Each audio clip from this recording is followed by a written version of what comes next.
we are a country of 1.4 billion, roughly 450 million are actively using digital payments. The MobiKwik, what you thought of so many years back, is now pan-India. Just because something has not been done yet doesn't mean it cannot be done. We could have done better, which is getting more women involved. You can be job creators also. So what do you think is on the horizon now for digital and fintech world?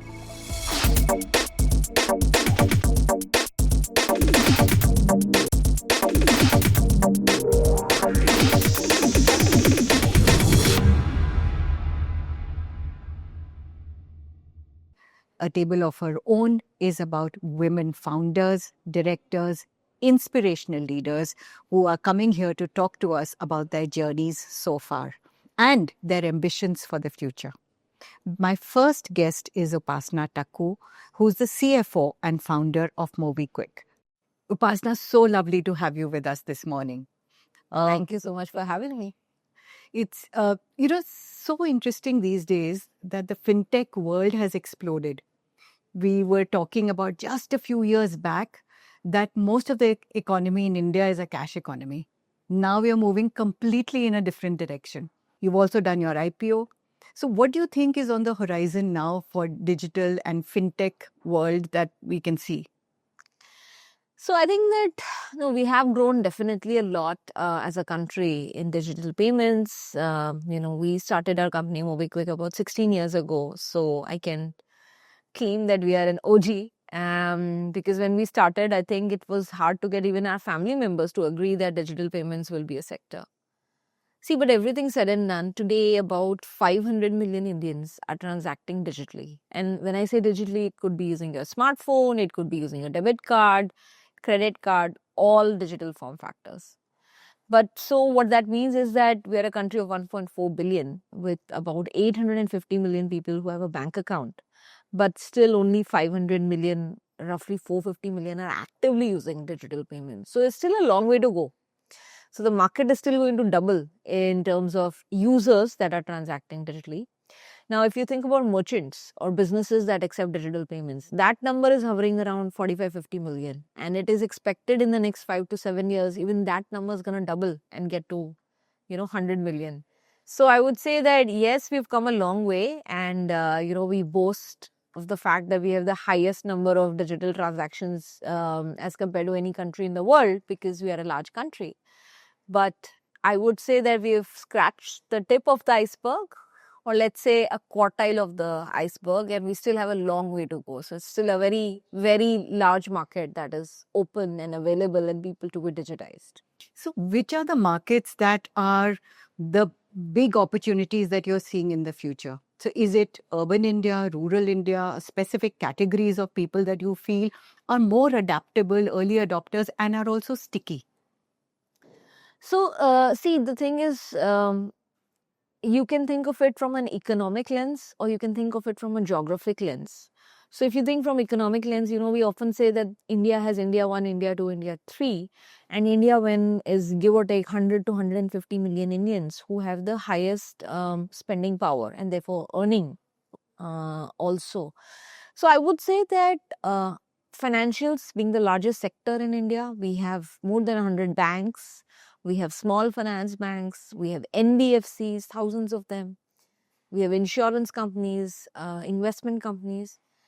They are all, everyone put together. Most of their customer base is the top 150 million Indians. So that's the India 1. So while digital payments has still reached, let's say, 500 million Indians, all the other financial products have reached, give or take, 100 million Indians. And if you see the stats of the accounts held by private sector banks also, you will find the same number. Add them up, they land up 100 million or thereabouts. Payments is the least common denominator or the foundation. Once a individual or a small business has access to digital payments, then it comes to, well, do they want credit? Do they want loans? Do they want a credit card? Or do they want investment?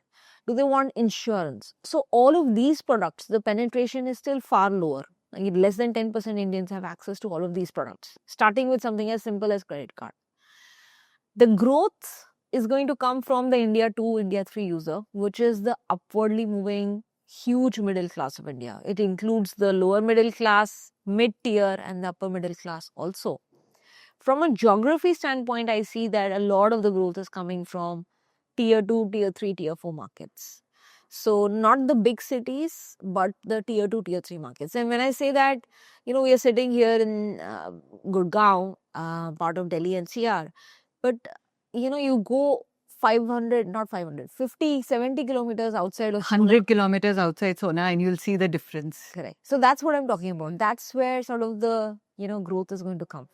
But what are the barriers to growth? I many times think that we could do much more if there was investment in financial literacy in tier 2, tier 3 towns, because people don't really know the power of digital payments, online lending, and the different credit products that are available, credit cards, insurance. They don't really understand it, because for them, even just the basic transaction is a leap of faith, right? How do we actually penetrate and do more? So I think it's a chicken and egg. You're right. Awareness and access are both linked to each other. And, from a sustainable development of this country, we can't be just developing for the upper echelon. Financial inclusion is a very important, going to be an important pillar in the development of, India's economy and, reaching that, inching up the GDP, so to speak. And you're very right. So financial literacy is improving. And it's coming from access also. So today, if you travel, let's say, you take your car and do a road trip, you won't find that QR codes are only visible in Delhi, Bombay, Bangalore. In fact, if you drive from Delhi to Bombay or Delhi to Bangalore, even in the smaller places on the highway, you will find QR codes, UPI QR codes, which you can scan and make payments. So access is what is going to drive more awareness, because people are realizing that this is a faster way, this is a more accessible way. Because see, if I run a small dhaba or a tea shop somewhere on the outskirts of a village which is on close to some highway, for the longest period of time I've had cash acceptance. But then now I'm seeing more and more people coming and saying कि QR है क्या? You won't believe this. I was on the road. We were going to Jaipur.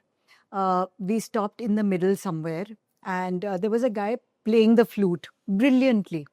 Okay, and I thought we should, encourage him a little bit and pay him. So instead of taking cash, he showed us the QR code, and it was brilliant. That's the opportunity. That's the power of digital, that it's penetrated. So people have those smartphones, they have access to digital payments, they're understanding a little bit more. And what was interesting was that, obviously all our phones are in English. There is also, I think, much more that we can do, provided we navigate digital literacy and also the language barrier. Yeah, no, definitely vernacular, and with AI coming in, you will see more and more Indian apps across e-commerce and financial services, adapt to other languages. And so while there are some apps that bring on Hindi and Telugu, I think that plethora of language access, that barrier, vernacular, and also awareness spreading from word of mouth. Because see, somebody comes and works here in the city, they go back home, and then they, that awareness goes there. There are people, let's say, who are doing handicrafts and selling in the markets here. So now you come to whether you come to a vegetable mandi or you come to a handicrafts wholesale place, they'll see that this is how trade is happening. So all of these concepts are really flowing, and I want to tell you that they have reached tier 5, tier 6 India, because I have users like that on my platform. Is when we put our users where transactions are happening on a map, and on a big map, and put it on a screen, we can see transactions happening from the tip of Ladakh till, Kanyakumari, and then in the northeast, going far and beyond somewhere. It does make you feel really, really good, right? It So does. MobiKwik, what you thought of so many years back, is now pan-India.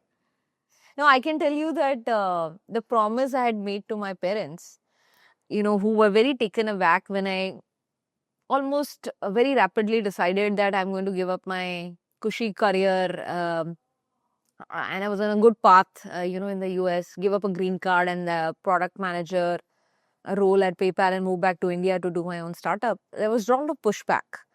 And what I told my parents is that let me get started. If in 2-3 years I don't reach 1 lakh users, then I'll go back and I'll look for a job.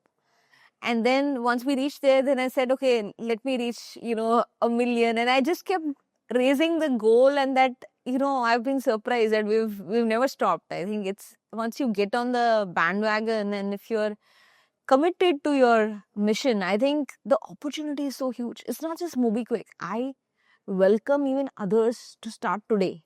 I think there's a lot of the TAM is still open. The opportunity is huge, but it's also about conviction, right? And really enjoying what you do. And I think that shows through that, it's in this hyper competitive marketplace. You've done a fabulous IPO. The organization's, talking about growth, interesting growth numbers. I was listening to your investor calls to, get an understanding of, how the organization's growing. But there are also challenges, there are also threats. AI, everybody's talking about it.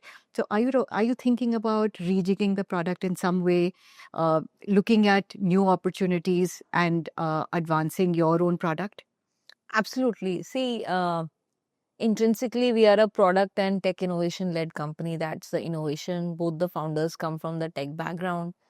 So, and in fact, like you mentioned, it's been a hyper competitive space, and there are players who have deployed, let's say, 50x, 100x more capital. So, then how do you build a business? You build a business around something that will bring you customer loyalty, some USPs or product aspects which will not be easily available on the platforms which are able to offer many more cashbacks and incentives. And so, every few years, or almost every year, we have a tinkering factory going on within the company where we are trying to churn out not 10, not 8, but at least 2, 3 new product ideas. Because today I'm milking the cash cows that we built 4 years ago, which came to scale and are today the large parts of our business, right? What we'll build today, will churn out, will grow in the next few years, and 3, 4 years out, those will be the big winners. So this is a factory where you have to have that lens always open. IP protection is not very strong in India, unlike other markets. So any innovation you build, so I'll give you a few examples. Many years ago, we built the first buy now pay later product in India. We called it MobiKwik Zip, and very soon there were many more players in the market. PayU had LazyPay, Paytm had Paytm Postpaid. So different platforms were using the same thing. But of course, if you were first, you are able to capture more and you are able to keep your customers. That's something I always find interesting. So should you innovate first and capture the market? Or should you be second or third and learn from what the first few guys went and did? So I have a view on that, I'll tell you. I think in inherently product and tech oriented innovation, being first and building something rapidly and getting a moat around it helps. Now, when it comes to large distribution models, where there is huge expenses to be made, capex or opex, there my view is let's see what others are doing and learn from their mistakes, because the mistakes are very expensive. But at least in the fintech space, I think that we've grown because the Indian ecosystem has innovated fast and we've innovated at scale. So when somebody tells me that India is not innovative, I was like, my goodness, you come and see what we've done in the fintech space and then just see what we've done and achieved. But there's one thing that I feel that we could have done better, which is getting more women involved, no? Absolutely. I mean, I am a big proponent and supporter of that. And I do see that things are changing. But I think you have to look at the numbers in a very dispassionate manner and see that. So, today, if you compare the statistics of education, I was recently reading a magazine.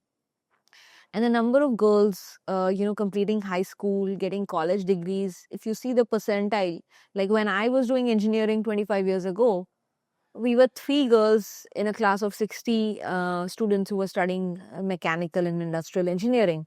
I think the stats were slightly different, maybe 10% in computer science and electrical and those branches.